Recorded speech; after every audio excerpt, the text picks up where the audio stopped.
Alatsinainy 5 desambra. Fa izao zavatra izao no nataon'ny tanako ka dia ary izao rehetra ho Jehovah. Nefa izao no olona tsinjoviko dia izay malahelo sy torosoro fanahy sady mangovotra no ny teniko. Isaia 4:4.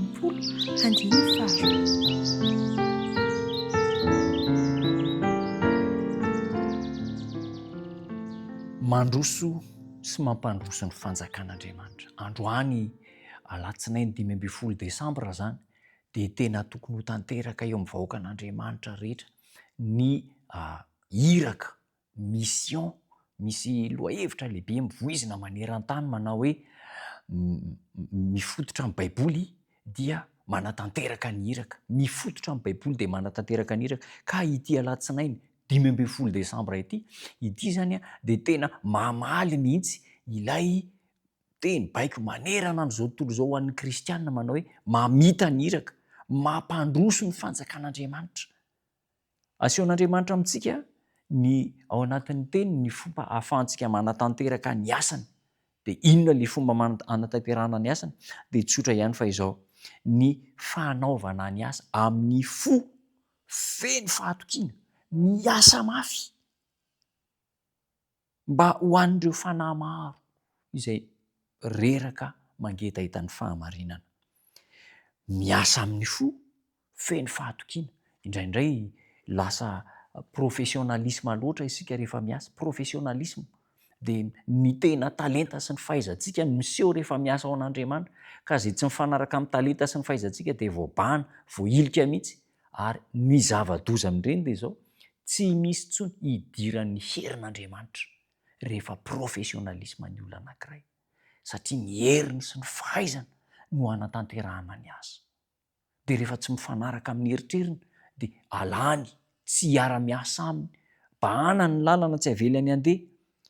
Ny olona rehetra nefa dia nomen'Andriamanitra ny talenta sahaza azy mba afaka mampandroso ny fanjakan'Andriamanitra. Inona ary no tokony atao manoloana izany toe-javatra mitranga amin'izao andro farany izao? Efa hita n'aiza n'aiza ange io toe-javatra io. Lioka 7:15. Lioka 7:15 manao hoe raha tsy mibebaka ianareo dia ho rigana. Ry namana, matoa ny mandre an'izao afatra izao isika any amin'ny toerana maro isan-karazany manerana ny vontany, dia tian'Andriamanitra mba ho fitaovana mahomby ahafahana mampandroso ny fanjakan'Andriamanitra. Eno n'aiza n'aiza amin'ny toerana rehetrarehetra ny kikika, ny taraina, satria ao anaty ady ny ankabetsahan'ny olona. Izao anefa aoka ny miaramila ny Kristy sy ny miaramila ny hazo fijaliana mba handroso.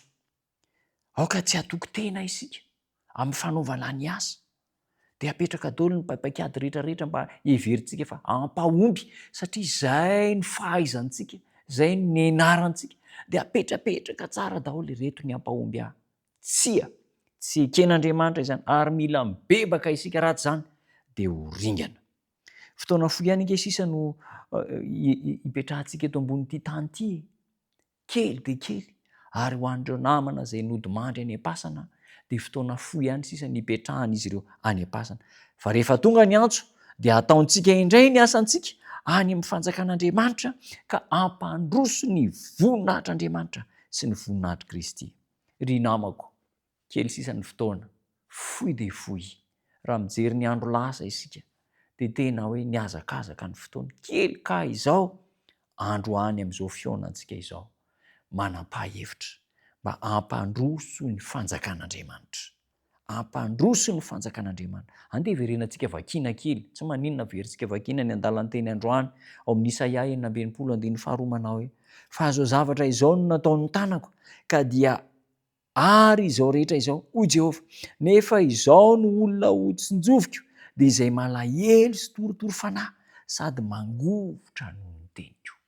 Na tsara tao n'inona aza, na mahay tao n'inona aza ny zavatra vitantsika, tokanay amin'ny jeren'Andriamanitra izay malahelo, torotoro fanahy noho ny tenin'Andriamanitra. Andehary hiara-miasa isika ampandroso ny fanjakan'Andriamanitra. Tanteraka aminao zany, tanteraka amiko zany, hivavaka isika. Misaotra Tompo tsara no niafatra sarobidy menao anay. Nantsoinao mba hampandroso ny fanjakanao izahay.